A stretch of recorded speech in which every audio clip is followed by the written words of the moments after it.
Bom dia a todos, é um prazer estar aqui novamente no seminário do pastor Natanael Rinaldi. Nós estamos no 4º seminário. É uma alegria estar aqui com você, com o pastor Natanael Rinaldi, em mais uma oportunidade de podermos compartilhar a boa e agradável palavra de Deus. Nesta manhã nós vamos tratar de um tema um tanto polêmico, que é o tema do unicismo. Um tema que é controvertido e rico para se discutir. Então você que está nos assistindo, você que está aqui palestrando conosco, preste muita atenção. O índice temático desse nosso seminário é o seguinte: um conselho de Calvino, Trindade e as suas primeiras contradições, o credo de Atanásio, uma música cheia de sofismas. Nós vamos passar aqui uma música de um conjunto unicista. Implicações do sabelianismo, são vários pontos que nós vamos refutar um a um. Por que cremos na Trindade? E uma reflexão, onde nós vamos passar um videozinho mostrando uma questão até filosófica sobre parecer, mas não ser, e a conclusão.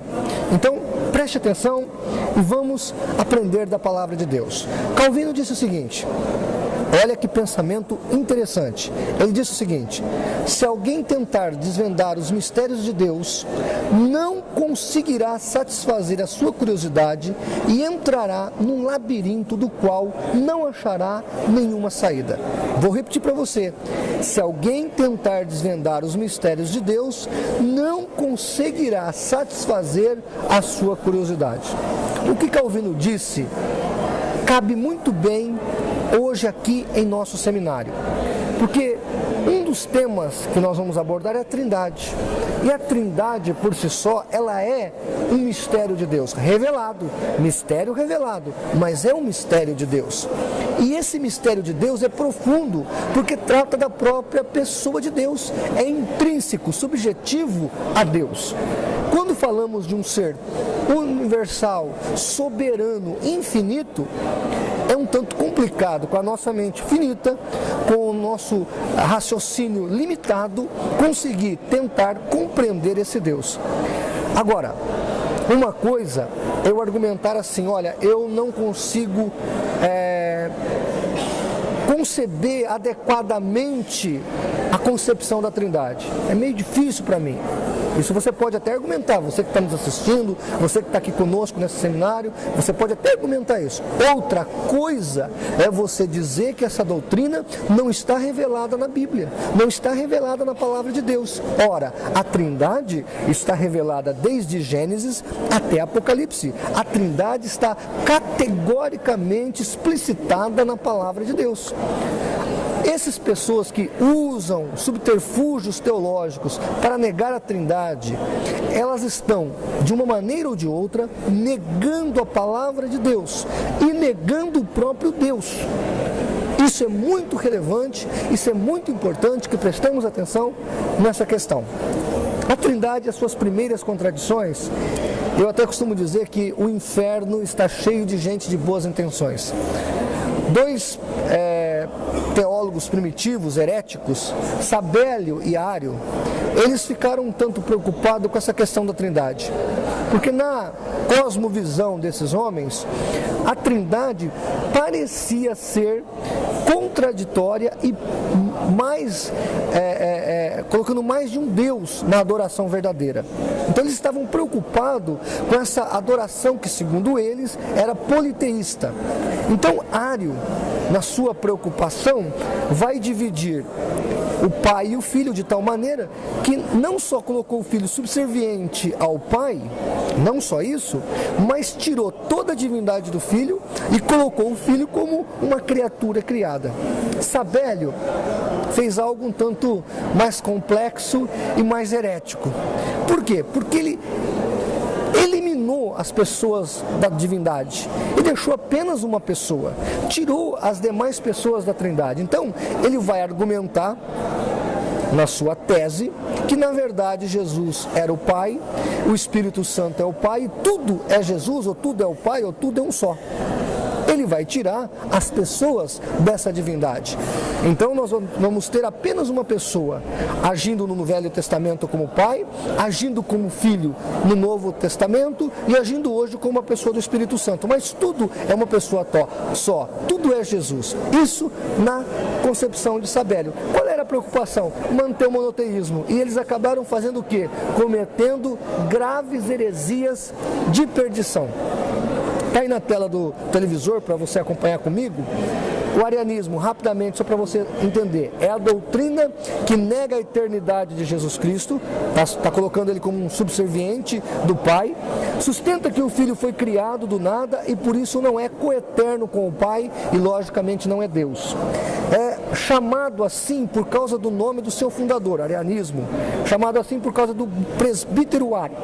Ele viveu entre 250 e 336 depois de Cristo. Então veja que essa é uma controvérsia posterior ao sabelianismo. Posterior. Mas é importante notarmos também que nós não vamos entrar nesse mérito aqui, porque nós estamos falando do unicismo, do sabelianismo ou modalismo, que é a mesma coisa. Você vai entender por que modalismo. Na próxima transparência, eu quero ler para você o histórico de Sabélio, ou do sabelianismo, tá?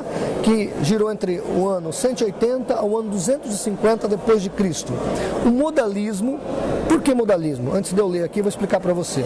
Modalismo, porque segundo a teoria de Sabélio e de outros pensadores unicistas, Deus manifestou-se no modo de Pai no Velho Testamento, no modo de Filho no Novo Testamento e no modo de Espírito Santo agora e hoje. Então veja, Deus na verdade usou modos ou máscaras, por isso modalismo ou sabelianismo, que é o nome do teólogo que sistematizou essa doutrina. Modalismo iniciou com o movimento asiático com Noeto de Esmirna. O primeiro pensador que veio a desenvolver essa tese chamou-se Noeto de Esmirna. Os principais expoentes do movimento foram Noeto, Epógono, Cleómenes e Calisto. Na África foi ensinado por Práxias e na Líbia foi defendido por Sabélio. Hoje o modalismo é muito conhecido pelo nome sabelianismo, devido à influência intelectual fornecida por Sabélio. Na verdade, Sabélio codificou a doutrina unicista. Tertuliano deu um alerta muito interessante para todos nós hoje. Ele disse o seguinte, numa das suas apologias: Práxias serviu ao diabo em Roma de dois modos, expulsando a profecia e introduzindo a heresia, expulsando o Espírito Santo e crucificando o Pai. O que Tertuliano está falando aqui é muito grave pelo fato do conteúdo que ele traz à tona. Ele fala que essa doutrina sabeliana, unicista, que coloca o Pai na cruz no lugar do Filho, é diabólica. Então é muito importante você que está nos assistindo, você que está participando desse seminário, entender que o unicismo, para um dos pais da igreja mais importante, para um dos apologistas mais contundentes dos primeiros séculos, o unicismo era algo satânico, era algo diabólico. E eu entendo que hoje a visão da igreja não deveria ser diferente. Nós não podemos aceitar o unicismo como apenas uma cosmovisão um tanto diferente, aceitável dentro da ortodoxia, porque não é verdadeiro isso. Não é ortodoxo, não é teológico, não é correto, não é certo, e nós não devemos aceitar como algo comum. Não é comum, não é algo irrelevante, não é algo que dá para deixar para lá.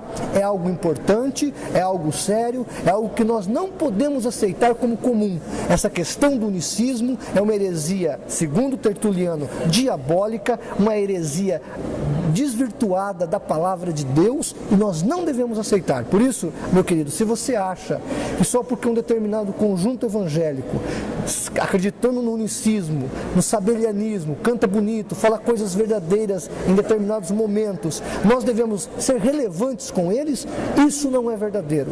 Nós temos que ser bíblicos em todo tempo e em qualquer situação. Por isso, acatemos o conselho de Tertuliano, não aceitemos essa doutrina que crucifica o Pai, não aceitemos o saberianismo. Tertuliano fala que isso é diabólico e satânico. Nesse próximo slide, nós vamos ver uma parte do credo de Atanásio, que é quando a ortodoxia da Trindade foi fechada. Preste atenção no que ensina o credo de Atanásio. Diz assim: e a fé universal é esta: adoremos um Deus na Trindade e a Trindade na unidade. Não confundamos as pessoas, nem dividimos, separamos a substância, mas a divindade do Pai, do Filho e do Espírito Santo é toda uma só. A glória é igual, a majestade é coeterna, tal como é o Pai, tal é o Filho e tal é o Espírito Santo. Aquele, pois, preste atenção nisso, aquele, pois, que quiser ser salvo, deve pensar assim sobre a doutrina da Trindade. Eu queria que você prestasse atenção nisso, no que estou lendo aqui, porque é muito importante. Segundo Tertuliano e segundo Atanásio, que foi dois pais apostólicos muito importantes depois dos discípulos de Cristo, eles estão deixando claramente registrado que quando uma pessoa não aceita, não entende, não compreende a doutrina da Trindade, essa pessoa tem como essa falta de entendimento, essa falta de conhecimento, um empecilho à sua salvação. Ou seja, a verdade do conhecimento da Trindade é imprescindível no processo soterológico da vida do indivíduo. Então, a pessoa que acha que o fato de alguém crer diferente sobre a Trindade, isso não é relevante, isso não é importante, ela está, além de descartar a importância da palavra de Deus, do que é revelado na Bíblia, ela está indo contra o ensinamento apostólico, ela está indo contra o ensinamento cristão, ela está indo contra o ensinamento da igreja. A igreja deixa claro, o ensinamento da igreja cristã, da igreja de Cristo, a verdadeira igreja de Cristo, que não há cristianismo sem Trindade. É impossível termos um cristianismo sem a doutrina do Pai, do Filho e do Espírito Santo. Então, quando nós imaginamos uma igreja que se diz evangélica, por exemplo, como a Igreja Voz da Verdade, que canta hinos bonitos e etc., e nós achamos que por não crer na doutrina da Trindade isso não é relevante, nós estamos indo contra o ensino da Bíblia, que diz que é importantíssimo, e contra o ensino apostólico e o credo que a igreja desenvolveu durante o seu processo histórico. Então, o que Atanásio fala aqui é muito importante. Crer corretamente a respeito da Trindade, do que ensina a igreja no seu processo histórico sobre essa verdade, é imprescindível, inclusive para a doutrina da salvação. Bom, eu já citei uma seita modalista aqui, falei da Igreja Voz da Verdade, que talvez seja a mais relevante, a mais importante, a mais famosa. Nós temos também a Igreja Pentecostal Unida, a Igreja Pentecostal da Fé Apostólica, a Igreja Pentecostal Unida do Brasil, a Igreja Tabernáculo da Fé do William Branham, essa aqui seria a segunda mais relevante de todas as unicistas, a Igreja de Deus do Sétimo Dia e a Igreja Apostólica da Fé em Cristo Jesus. Deve haver outras, claro, mas as mais relevantes, e entre essas relevantes, as mais importantes é a Igreja Voz da Verdade e a Igreja Tabernáculo da Fé. A Igreja Voz da Verdade é a igreja que mais tem causado prejuízos doutrinários à igreja brasileira, porque é uma igreja fundada no Brasil, tem um conjunto evangélico e eles têm distribuído a sua doutrina, os seus ensinos por todo o nosso país. Eu sou de São José do Rio Preto, como vocês devem saber, e faço parte do Conselho de Pastores da minha cidade. No ano de 2001, eles foram convidados para fazer parte de um evento que o Conselho fazia, chamado Fest Gospel. Eu alertei os pastores, expliquei que eles não criam na Trindade, mas como o evento era feito em parceria com uma empresa, e como o convite foi aos cantores evangélicos mais requisitados pelo público, e eles foram mais requisitados, então foi aprovado a vinda deles. Muito bem. Mas diante do que eu falei, a diretoria do Conselho de Pastores chamou o pastor Carlos Moisés e o pastor José Luiz para um almoço lá em São José do Rio Preto e foi perguntado a eles se eles criam na doutrina da Trindade. E naquele momento eles disseram que sim, que acreditavam na doutrina da Trindade. Inclusive, o atual presidente hoje, no ano de 2008, em São José do Rio Preto, o presidente do Conselho, testemunharia isso que estou dizendo, só para você entender a veracidade do fato. No evento que ocorreu à noite, eles deram esse depoimento que criam na Trindade durante o almoço. No evento à noite, houve um incidente, no mínimo inusitado, em São José do Rio Preto. Uma multidão de 15 mil pessoas assistindo o show. O Voz da Verdade recebeu para ir dar aquele show, para fazer aquele show. E ele, pastor Carlos Moisés, numa atitude insana, numa atitude obtusa, numa atitude totalmente desrespeitosa, desafiou os pastores presentes a provarem para ele que Deus era uma trindade, que havia Pai, Filho e Espírito Santo na divindade, que havia mais de uma pessoa na divindade. E ele disse, de cima daquele palco, que crer que Deus é mais de uma pessoa é uma doutrina católica. E ele disse mais, e ele disse que crer em Pai, Filho e Espírito Santo, que crer em trindade, que crer em 3 pessoas na divindade era um politeísmo, era uma idolatria. Então vejam que não é irrelevante essa questão da trindade. Não é relevante o fato de uma igreja ser unicista e outra ser trinitariana. Não, é totalmente paradoxal, contraditório e conflitante. Então eles partem do princípio que Jesus é Deus. Ninguém aqui tem dúvida quanto a isso. Ninguém aqui. Nós, trinitarianos, acreditamos 100% na divindade de Jesus. 100%. Jesus é Deus, não há dúvida para nós. A questão é, Ele é o Pai?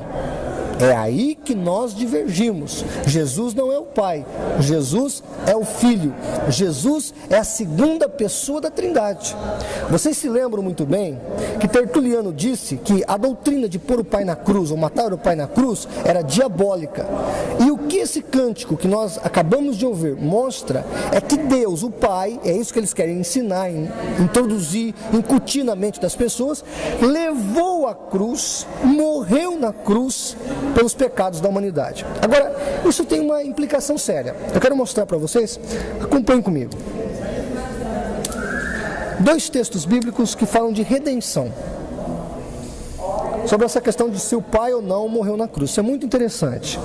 Diz, 1 Coríntios 1,30 diz assim: mas vós sois dele, em Cristo Jesus, o qual para nós foi feito por Deus sabedoria e justiça e santificação e redenção. Hebreus 9,12 diz assim: mas por seu próprio sangue entrou uma vez por todas no santo lugar, havendo obtido uma eterna redenção. Eu queria que vocês prestassem atenção na palavra redenção. Redimir, de uma maneira sucinta, objetiva, significa comprar em um mercado de escravo para pôr em liberdade. Redimir é comprar em um mercado de escravo para pôr em liberdade. Isso de maneira sucinta, simplificando a palavra. Na redenção, há alguém que tem que receber pelo erro ou pelo diria erro, né? Pelo preço. Alguém tem que pagar o preço daquela pessoa. No processo escravocrata do Brasil, na escravatura brasileira, por exemplo, havia os que defendiam a liberdade dos escravos, né? E essas pessoas, elas faziam encontros, se reuniam, agariavam fundos, né? E através desses fundos que eles conseguiam, eles revertiam esse dinheiro para comprar escravos e colocar em liberdade. Então os abolicionistas faziam isso. Os abolicionistas compravam os escravos, ajuntavam dinheiro, faziam eventos, ajuntavam dinheiro, compravam esses escravos e dava a eles a carta de alforria. Essa carta de alforria era a redenção daquele escravo. Então, há um processo nessa libertação de um escravo. Estou dando aqui um exemplo na nossa cultura brasileira, uma coisa que aconteceu até 1888 no Brasil. Isso é para você entender. A Bíblia é algo parecido aqui é citado, ou seja, na redenção do homem, há o pai que foi agredido pelo pecado do homem e há o filho que resolveu pagar pelo preço dos nossos pecados. Esse é um método padrão, não diria padrão, mas um método que deve ser usado, ou seja, há pessoas envolvidas nesse pagamento desse preço, dessa redenção. E foi exatamente isso que aconteceu aqui na palavra do Senhor. Está nos revelando que o homem foi redimido e nessa redenção houve um preço a ser pago. E esse preço não foi pago a outra pessoa senão ao Pai. O Filho morre na cruz, paga o preço ao Pai. Ao Pai.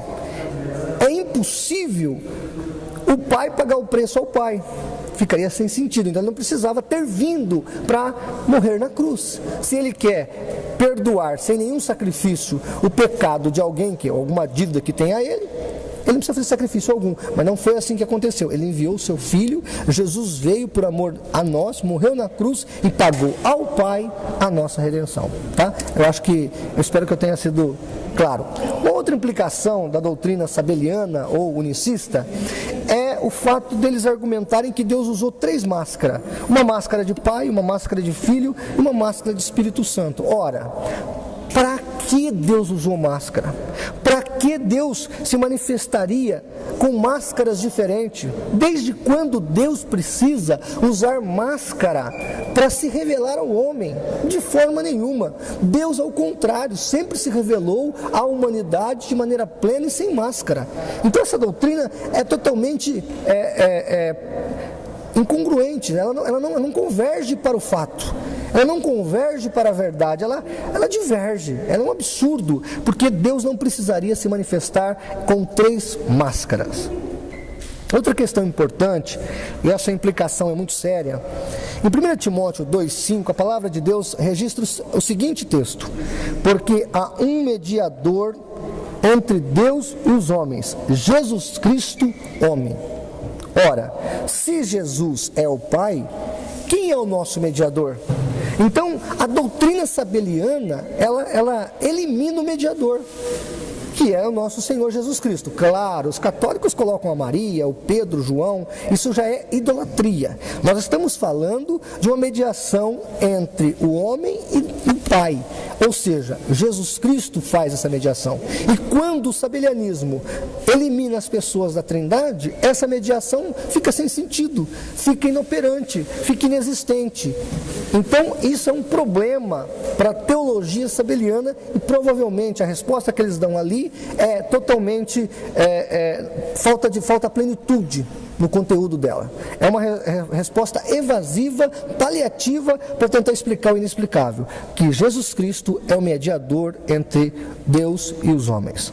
Outra questão interessante, vocês lembram que eu falei do credo de Atanásio e as frases e o argumento de Tertuliano dizendo que essa doutrina sabeliana, essa ideologia unicista, é uma ideologia que faz com que a soterologia ou a salvação do indivíduo fique em sérios comprometimentos. E a prova está aqui em João 17, versículo 3, que a vida eterna é esta, diz o texto: que te conheçam a ti como único Deus verdadeiro e a Jesus Cristo, aquele que tu enviaste. Ou seja, quando eles negam o Pai, quando eles negam as pessoas da Trindade, essas pessoas, os unicistas, eles saem do paradigma trinitário e entram numa teologia, num ensino fora dos padrões bíblicos, ou seja, eles acabam comprometendo a sua salvação. Está falando aqui que se você não conhece o único Deus verdadeiro e a Jesus Cristo, que é o seu Filho, Isso é muito claro aqui em João 17,3. Você não tem como ter salvação na sua vida. A pessoa não tem como ter redenção na sua vida. A pessoa não tem como receber a graça soterológica, a graça salvadora de Deus. Então, isso não é uma questão pequena, não é uma questão menor, não é um pormenor, é algo muito sério, essa problemática de negar a doutrina da Trindade. Uma outra implicação, está aí uma foto interessante que você está vendo aí. Em João 17,1 está escrito assim: e levantando Jesus os olhos ao céu, orou, dizendo: Pai, é chegada a hora, santifica, glorifica o teu Filho. Glorifica o teu Filho. Como é que Jesus orou para ele mesmo? Está aí essa foto que eu coloquei na tela, é muito interessante. Jesus falando com ele mesmo. Com quem ele estava dialogando? Obviamente que a Bíblia é muito clara que Jesus estava falando com o Pai. Jesus não falava sozinho, ele falava nas suas orações com o Pai, ele não orava para ele mesmo.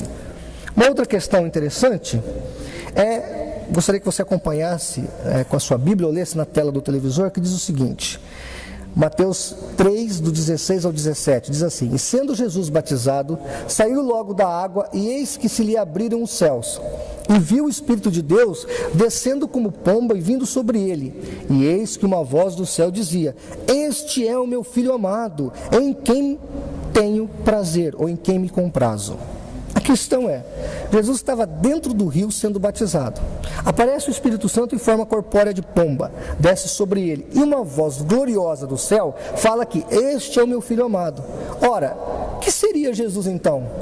Um ator? Que seria Jesus então? Um ventríloco? Porque uma voz sai do céu, ele está de boca fechada, está dentro do rio, sendo batizado. Que cena é essa? Como explicar uma cena dessa na teologia unicista? Seria um jogo de cena feito por Cristo? Seria Jesus nada mais, nada menos como aquele indivíduo que mexe um bonequinho com as suas mãos? Ou seja, faz uma voz vir de um outro lugar que não seja da sua boca? Ou pelo menos faz parecer? Então, eu não acredito que Jesus fosse ou seja um ventríloco. Eu acredito que ali, em Mateus capítulo 3, do 16 ao 17, as três pessoas da Trindade são manifestas: Pai, Filho e Espírito Santo. Uma outra implicação à doutrina sabeliana, está aí essa visão, você está vendo aí um trono vazio nas nuvens. Eu queria saber aonde esteve o Pai enquanto Jesus estava na terra. Se Cristo foi o Pai, então, por um determinado momento ou período de tempo, o céu ficou sem Deus. O céu ficou sem um soberano sentado no trono. Ficou o trono celestial vazio. Eu não acredito nisso. Eu acredito que sim, o Pai continuou no seu trono e enviou o seu Filho Jesus. Ok? Em Atos capítulo 7, versículo 56, tem uma outra implicação muito complexa ao sabelianismo, que diz o seguinte: e eis que vejo os céus abertos. Estevão estava sendo apedrejado. Ele diz assim: eis que vejo os céus abertos e o Filho do Homem em pé à direita de Deus. Então veja, na cosmovisão de Estevão, ou seja, na revelação que Estevão tinha de Deus, está registrado aqui em Atos, no céu há mais de uma pessoa na divindade. Ou seja, no céu, aqui está revelado que havia o Pai e o Filho. Isso é muito claro. Por que não foi revelado aí que havia no céu também o Espírito Santo? Porque o Espírito Santo havia se enviado à terra. Então, nesse texto é revelado que no céu há o Pai e o Filho à sua direita. Gente, está muito claro. Não precisa nem ser teólogo, apologista, não precisa ser doutor da palavra. É só pegar a Bíblia e ler. Atos 7, 56. Ali no céu, ali naquele momento, há uma visão do céu. E nessa visão do céu é mostrado o Pai e o Filho. Agora eu gostaria de refutar alguns argumentos sabelianos. O primeiro se encontra em Isaías capítulo 9, versículo 6, onde fala que ele será chamado maravilhoso, conselheiro, Deus forte, Pai da eternidade. Né? Então, alguns invertem essa última frase que eu acabei de dizer e colocam Jesus como Pai eterno. Jesus não é o Pai eterno, ele é o Pai da eternidade. O que o texto, que a exegese do texto está dizendo, o que ele está refletindo é que Jesus sempre foi eterno. A eternidade pertence a Jesus. Ele não foi criado em um determinado momento da história. Jesus Cristo sempre subsistiu ou existiu com o Pai. O Espírito Santo sempre existiu com o Pai. O Pai, o Filho e o Espírito Santo são sempre eternos. Não tem começo, não tem fim, não tem princípio. E nunca terá fim. Então é isso que o texto está dizendo. Tanto que Pedro entendia isso, que na sua primeira epístola, no capítulo 1, versículo 3, é dito o seguinte: Deus e Pai de nosso Senhor Jesus Cristo. Pedro deixa claro, explícito, que Jesus tinha um Pai. Isso é muito revelador, porque está mostrando que Jesus é o Filho de Deus e não o próprio Pai. Outra explicação, outro texto que merece uma explicação, que os sabelianos usam para tentar distorcer a verdade, é João 10,30. João 10,30 diz assim, Jesus fala: eu e o Pai somos um. Eu acho que, para nós que cremos na divindade de Cristo, esse texto não é problemático. Nós até usamos esse texto para combater a falta de entendimento das testemunhas de Jeová que negam a divindade de Cristo. Esse texto prova a divindade de Cristo, mas esse texto em nenhum momento prova que Jesus Cristo é o Pai. O texto não está dizendo eu e o Pai sou um, ou o texto está dizendo assim, eu sou o Pai. Jesus não está falando isso, mas ele usa a palavra em grego que é ismen, ou seja, ele está dizendo nós somos. Nós é a primeira pessoa do plural. Jesus está dizendo que havia mais de uma pessoa na divindade aqui, ele e o Pai, e é claro, o Espírito Santo.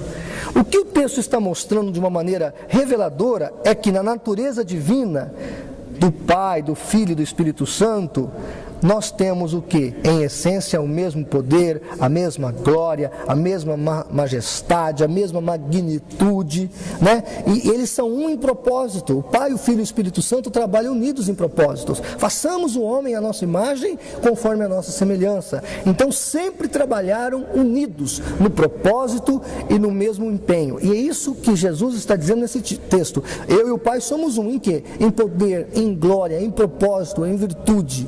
Mas ele não é o Pai. O texto não está dizendo isso. Um outro texto interessante de ser analisado encontra-se em João capítulo 14, versículo 8 e 9. Disse Filipe: Senhor, mostra-nos o Pai, e isso nos basta. Jesus respondeu: Você não me conhece, Filipe? Mesmo depois de eu ter estado com você durante tanto tempo, quem me vê, vê o Pai. Como você pode dizer, mostra-nos o Pai? E os sabelianos pegam esse texto e tentam argumentar que esse texto dá parâmetros para que eles acreditem no quê? Que Jesus é o Pai. Não é verdadeiro essa afirmativa. Jesus não está dizendo que é o Pai. 3 pontos. Primeiro, isso mostra que as pessoas da Trindade não são inferiores uma à outra. Ou seja, o Pai, o Filho e o Espírito Santo são 3 pessoas com o mesmo grau de glória, poder e majestade. Ou seja, uma única divindade.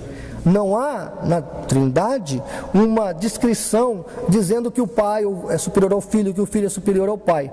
Alguém vai dizer, não, mas lá em João 14, também um pouco aí para frente, vai dizer que o Jesus falando que o Pai é maior do que ele. Sim. Enquanto ele esteve na terra, o Pai realmente era maior do que o Filho, porque lá em Hebreus capítulo 2 também fala que ele se fez um pouco menor do que os anjos, ao se transfigurar, ao se manifestar como um homem, ao vir à terra como um homem. Isso não faz de Jesus inferior a ninguém, e isso é uma outra questão, inclusive, né? Uma questão ariana. Isso não diminui a pessoa de Cristo, tanto que ele não é menor do que anjos. Isso nem a testemunha de Jeová acredita. A segunda questão aqui, que eu acho relevante a gente comentar, é que Jesus não disse a Filipe que era o próprio Pai. Ele não falou, Filipe, eu sou o próprio Pai. Não, o que Jesus está mostrando aqui é que ele veio à terra com a autoridade do Pai para representar o Pai, para fazer as obras do Pai. Isso é muito claro.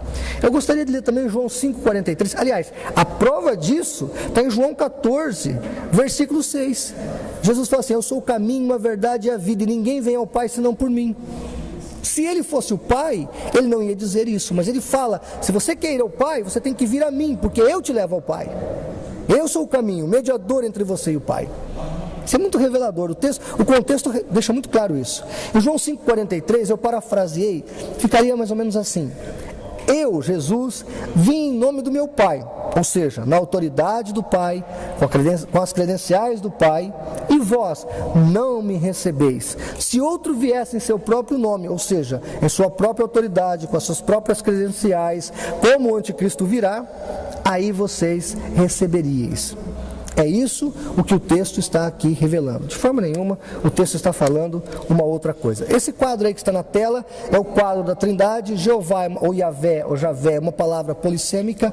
Essa palavra, ela aparece na Bíblia como sendo o Pai, como sendo o Filho, como sendo o Espírito Santo. Ou seja, a palavra Yahvé representa a Trindade. Isso é muito interessante estudar. Está aí na tela do seu televisor, você pode congelar a imagem, anotar os versículos bíblicos, acompanhar toda esses textos, e você vai ver que interessante, inclusive, estudar esses pormenores. Até seria interessante você estudar isso aí, quem tem uma Bíblia, tradução do Novo Mundo, que é das Testemunhas de Jeová, você pode, inclusive, fazer esse estudo com a tradução do Novo Mundo, que vai bater igualzinho. Você vai ver que Jeová, ou Yahvé, é o Pai, é o Filho e é o Espírito Santo, no sentido de que Deus seja Deus.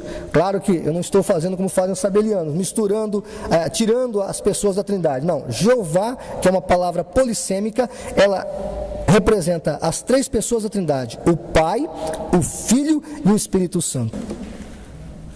Por que cremos na Trindade?